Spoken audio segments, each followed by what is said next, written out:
أما بعد قال النبي صلى الله عليه وسلم من زين الرياء باللها أو كما قال عليه الصلاة والسلام.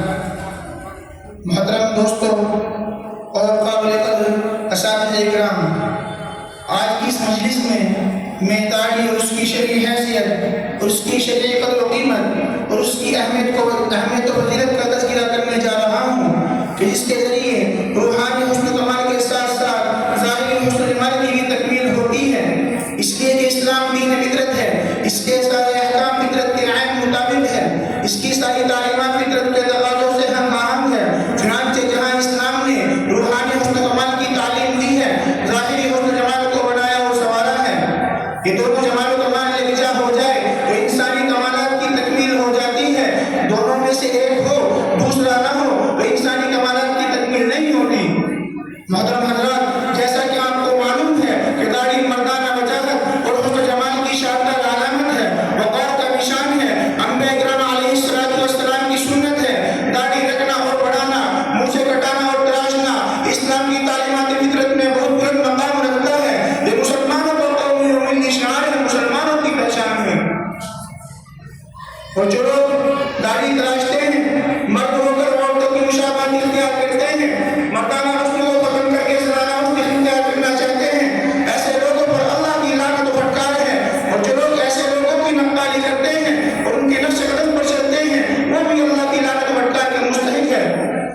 اسی لیے رسول اللہ صلی اللہ علیہ وسلم نے بار بار تاکید فرمائی کہ دیکھو، مشرکین کی موافقت نہ کرنا، مجوسیوں کے طریقے پر نہ چلنا، مرد ہو کر مرد کی شان سے رہنا، زنانہ پر نہ اختیار کرنا.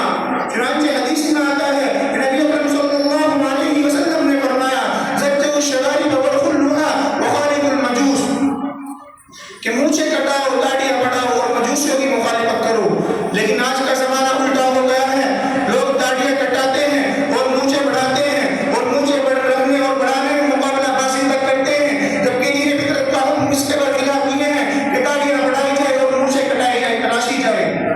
لیکن آج کل کے لوگوں کا حال یہ ہے کہ صبح صبح کسی کے پاس کسی کام کے لیے وقت ہو یا نہ ہو، لیکن داڑھی موننے کے لیے سب کے پاس ٹائم ہے، سب کے پاس اس طرح ہے تاکہ نبی کی سنت چہروں پر نہ رہے، ہمارا مدنی جیسے نہ لگے. وہ کہتے ہیں کہ داڑھی رکھ کے گناہ ہو جاتا ہے، اس لیے ہم داڑھی کٹاتے ہیں. اور میں کہتا ہوں کہ آنکھ رکھ کے بھی تو گناہ ہو جاتا ہے، اس کو بھی نکلوا دو. کان رکھ کے بھی تو گناہ ہو جاتا ہے، اس کو بھی کٹوا دو. زبان رکھ کے بھی تو گناہ ہو جاتا ہے، اس کو بھی کٹا دو.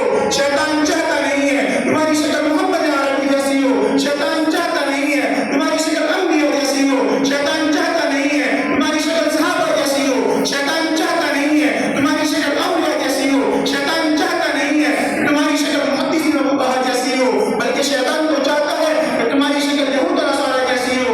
شیطان چاہتا ہے کہ تمہاری شکل مجوسیوں جیسی ہو. شیطان چاہتا ہے کہ تمہاری شکل مشرکین جیسی ہو.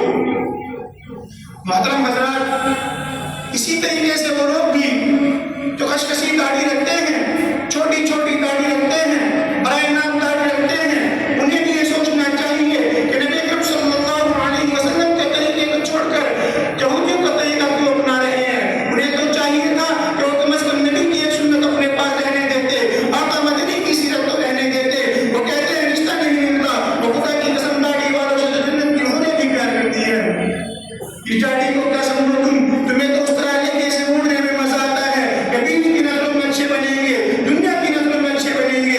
اور لوگوں نبی نے معاف کر دیا تو کیا کرو گے؟ کہاں جاؤ گے؟ تو کیا تمہیں میرے نبی کی شکل سے پیار نہیں ہے؟ تو کیا تمہیں میرے نبی کی شکل سے نفرت ہے؟ وہ نبی کے روز سے بنا بنا کر محبت کی نعتیں پڑھنے والوں، نبی نے تو تمہاری خاطر لہو لہان ہو کر دیکھا تھا.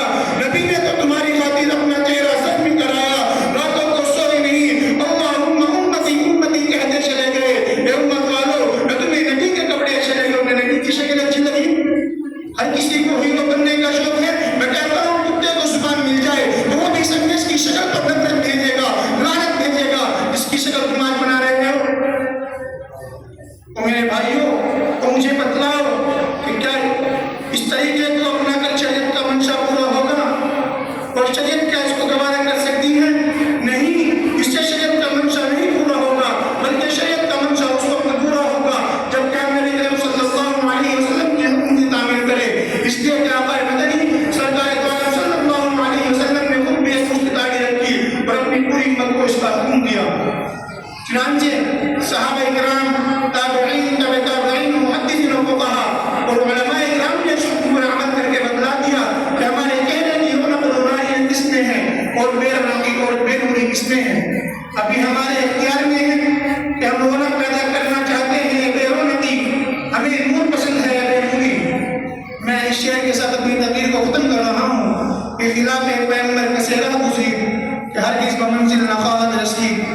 جو شخص نبی کریم صلی اللہ علیہ وسلم کے راستے کو چھوڑ کر کوئی دوسرا راستہ اختیار کرتا ہے تو منزل تک نہیں پہنچتا۔